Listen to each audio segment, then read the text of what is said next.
Hello guys, ഇന്ന് നമ്മൾ എത്തിയിരിക്കുന്നത് വയനാട്ടിലെ തന്നെ ഫേമസ് ആയ എന്നൂർ ട്രൈബൽ ഹെറിറ്റേജ് വില്ലേജിലേക്കാണ്. Nature, culture, traditional village vibes എല്ലാം എക്സ്പീരിയൻസ് ചെയ്യാൻ പറ്റുന്ന ഒരു ബ്യൂട്ടിഫുൾ സ്പോട്ടാണിത്. സിറ്റി ലൈഫിൽ നിന്ന് കംപ്ലീറ്റ്ലി ഡിഫറെൻറ്റ് ഫീലാണ് ഇവിടെ തരുന്നത്. ഹിൽ ടോപ്പ് വ്യൂസും അറ്റ്മോസ്ഫിയറും എല്ലാം സൂപ്പറാണ്. എന്നൂര് എന്നത് ബേസിക്കലി മൈ വില്ലേജ് എന്ന മീനിങ് ആണ്. കേരളത്തിലെ ആദ്യത്തെ ഹെറിറ്റേജ് വില്ലേജാണിത്. വയനാട്ടിലെ ട്രൈബൽ കമ്മ്യൂണിറ്റീസിൻ്റെ കൾച്ചർ, ലൈഫ് സ്റ്റൈൽ, ട്രഡീഷൻസ് എല്ലാം പ്രിസർവ് ചെയ്യാനായിട്ട് ഈ പ്ലേസ് ആർട്ടിഫിഷ്യലിയാണ് ക്രിയേറ്റ് ചെയ്തിരിക്കുന്നത്. ട്രൈബൽ കമ്മ്യൂണിറ്റീസിൻ്റെ ലൈഫ് സ്റ്റൈൽ നമുക്കിവിടെ കാണാനായിട്ട് പറ്റും. കുഞ്ഞു കുഞ്ഞു വീടുകളൊക്കെ കണ്ടു കഴിഞ്ഞാൽ പഴയ ഒരു വില്ലേജ് ലൈഫ് ഫീൽ ചെയ്യും. ചില ഫിലിമിലൊക്കെ നമ്മൾ കണ്ടിട്ടില്ലേ, അതുപോലെ തന്നെയാണ്. Mud style houses, bamboo works എല്ലാം ട്രഡീഷണൽ രീതിയിലാണ് അവർ ചെയ്തിരിക്കുന്നത്. മാത്രമല്ല ഇതിനകത്ത് ഇൻസൈഡ് ഒരുപാട് ഷോപ്സ് അവൈലബിൾ ആണ്. മോസ്റ്റ്ലി ട്രൈബൽ കമ്മ്യൂണിറ്റീസ് ആണ് ഇത് ഹാൻഡിൽ ചെയ്യുന്നത്. Hand made items, bamboo products, spices, honey, chocolates, tribal crafts എല്ലാം ഇവിടെ അവൈലബിൾ ആണ്.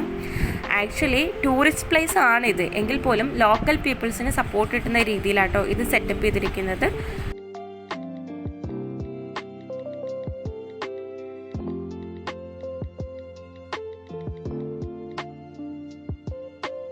പിന്നെ അതുപോലെ തന്നെ ഇവിടെ ട്രൈബൽ ഡാൻസ്, മ്യൂസിക്കൽ പെർഫോമൻസ് ഒക്കെ ഉണ്ടെങ്കിൽ അത് എക്സ്പീരിയൻസ് ചെയ്യാൻ പറ്റും. ഞങ്ങൾ പോയ ടൈമിൽ ഏതോ ഒരു വീടിനകത്തുനിന്നൊരു സൗണ്ട് കേട്ടിട്ടുണ്ടായിരുന്നു, ഒരു ഡാൻസ് പോലെ ഏതോ ഒരു ഇതിൻ്റെ. പക്ഷേ അവിടെ എത്തിയപ്പോഴത്തേക്കും അത് കംപ്ലീറ്റ് ആയിട്ടുണ്ടായിരുന്നു, അപ്പോൾ അത് കാണാൻ പറ്റിയില്ല.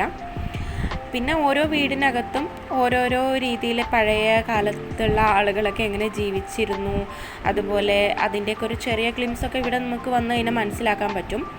പഴയ ഫാമിംഗ് ടൂൾസ്, അതുപോലെ തന്നെ പണ്ട് യൂസ് ചെയ്തുകൊണ്ടുണ്ടായ ജ്വൽസ്, ഈ മഞ്ചാടിക്കുരു കൊണ്ടും കുന്നിക്കുരു കൊണ്ടൊക്കെ ഉണ്ടാക്കി ഉപയോഗിച്ചിട്ടുണ്ടായിരുന്ന ജ്വൽസ്, അതുപോലെ പഴയ ഫോട്ടോസൊക്കെ ഡിസ്പ്ലേ ചെയ്തിട്ടുണ്ട്.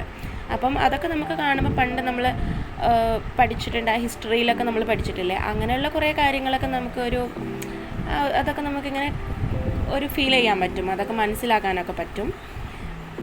അപ്പോൾ ഗൈസ്, ഇതായിരുന്നു വയനാട്ടിലെ എന്നൂർ എക്സ്പീരിയൻസ്. കുഞ്ഞുങ്ങളൊക്കെ ആയിട്ട് പോകുന്ന സമയത്തൊക്കെ നമുക്ക് അവർക്ക് കുറേ കാര്യങ്ങൾ പറഞ്ഞു കൊടുക്കാൻ പറ്റും. പണ്ടത്തെ ആളുകളെക്കുറിച്ചും പണ്ടത്തെ ഒരുപാട് ടൂൾസും അങ്ങനെയുള്ള കാര്യങ്ങൾക്കൊക്കെ അവർക്കൊരു പുതിയ എക്സ്പീരിയൻസ് ആയിരിക്കും. അവർക്ക് ഒട്ടും അറിഞ്ഞുകൂടാത്ത കാര്യങ്ങളായിരിക്കുമല്ലോ. അതുപോലെ തന്നെ വയനാട് ട്രിപ്പ് പ്ലാൻ ചെയ്യുന്നവർ ഡെഫിനറ്റ്ലി വിസിറ്റ് ചെയ്യേണ്ട ഒരു പ്ലേസ് കൂടെയാണ്. വീഡിയോ ഇഷ്ടപ്പെടുകയാണെങ്കിൽ ലൈക്ക്, ഷെയർ, സബ്സ്ക്രൈബ് ഒക്കെ ചെയ്യാൻ മറക്കല്ലേ. See you next vlog.